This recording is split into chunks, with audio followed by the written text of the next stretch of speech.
ಎಲ್ಲರಿಗೂ ನಮಸ್ಕಾರ. ನನ್ನ ಹೆಸರು ಡಾಕ್ಟರ್ ಶ್ರೀನಾಥ್ ಅಂದ್ಬಿಟ್ಟು ಕನ್ಸಲ್ಟೆಂಟ್ ಎಂಡೋಕ್ರೈನಾಲಜಿಸ್ಟು ಕಾವೇರಿ ಹಾಸ್ಪಿಟಲಲ್ಲಿ ಕೆಲಸ ಮಾಡ್ತೇನೆ. ಈ ದಿನ ನಾವು ಹೈಪೋಥೈರಾಯ್ಡಿಸಮ್ ಕಂಡೀಷನ್ ಬಗ್ಗೆ ಮಾತಾಡೋಣ.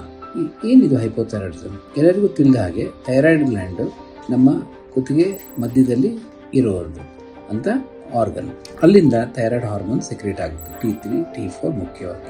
ಇದ್ರ ಕೆಲಸ ಏನು ಅಂದರೆ ಸುಮಾರು ಕೆಲಸಗಳು ಮಾಡುತ್ತೆ. ಬಟ್ ಮುಖ್ಯವಾಗಿ ಏನು ಅಂದರೆ ಬಾಡಿ ಮೆಟಬಾಲಿಸಮ್, ಬೋನ್ ಗ್ರೋತ್, ಸ್ಕಿನ್ ಕಂಡೀಷನ್ಸ್ನ ಉತ್ತಮ ಮಾಡೋದು, ಮತ್ತು ಹಲವಾರು ಕಂಡೀಷನ್, ಹಾರ್ಟ್ ಫಂಕ್ಷನ್ ಆಗಲಿ, ಡಯಾಬಿಟೀಸನ್ನು ತಡೆಗಟ್ಟೋದು, ಇನ್ಸುಲಿನ್ ರೆಸಿಸ್ಟೆನ್ಸ್ ತಡೆಗಟ್ಟೋದು. ಸೊ ಮುಖ್ಯವಾಗಿ ಜನರು ಹೇಗೆ ಡಾಕ್ಟರ್ ಹತ್ರ ಹೋಗ್ತಾರೆ? ಸೊ ತೂಕ ಅತಿ ಹೆಚ್ಚಾಗೋದು, ಹೆಣ್ಮಕ್ಳಲ್ಲಿ ಇರ್ರೆಗ್ಯುಲರ್ ಪೀರಿಯಡ್ಸ್ ಆಗೋದು, ಆಮೇಲೆ ಕೂದಲು, ತಲೆಭಾಗದಲ್ಲಿ ಕೂದಲು, ಹೇರ್ ಫಾಲ್ ಅಂತ ಹೇಳ್ತೀವಲ್ಲ ಹಾಗಾಗೋದು, ಚರ್ಮ ಡ್ರೈ ಆಗೋದು, ಡ್ರೈ ಸ್ಕಿನ್ ಅಂತ ಹೇಳ್ತೀವಿ. ಹಾಗಾಗಿ ಇನ್ನೂ ಕೆಲವು ಮೋಷನ್ಸ್ ಗಟ್ಟಿ ಆಗೋದು, ಈ ಥರ ನಾನಾ ತೊಂದರೆಗಳು ಬಂದಲ್ಲಿ ನಿಮ್ಮ ಡಾಕ್ಟರ್ ಸಲಹೆ ಪಡ್ಕೊಳ್ಳಿ. ನಿಮ್ಮ ಡಾಕ್ಟರ್ ಹೋದ ಕೂಡಲೇ ಪರೀಕ್ಷೆ ಮಾಡ್ತಾರೆ. ಪರೀಕ್ಷೆ ಮಾಡಿದ ನಂತರ ಥೈರಾಯ್ಡ್ ಫಂಕ್ಷನ್ ಟೆಸ್ಟ್ ಅಂತ ಮಾಡ್ತಾರೆ.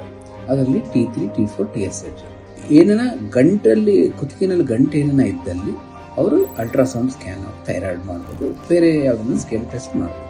ನಿಮ್ಮ ಥೈರಾಯ್ಡ್ ಏನನ್ನ ಲೋ ಇದ್ದಲ್ಲಿ ನಿಮಗೆ ಥೈರಾಯ್ಡ್ ಹಾರ್ಮೋನ್ ಥೈರಾಕ್ಸಿನ್ ಅಂತ ಕೊಡ್ತಾರೆ. ನಿಮ್ಮ ತೂಕದ ಮೇಲೆ ಅದು ಡೋಸ್ ಮಾಡಿ 4 ಇಲ್ಲ 6 ವಾರ ನಂತರ ನಿಮ್ಮನ್ನು ಬರ ಹೇಳ್ತಾರೆ.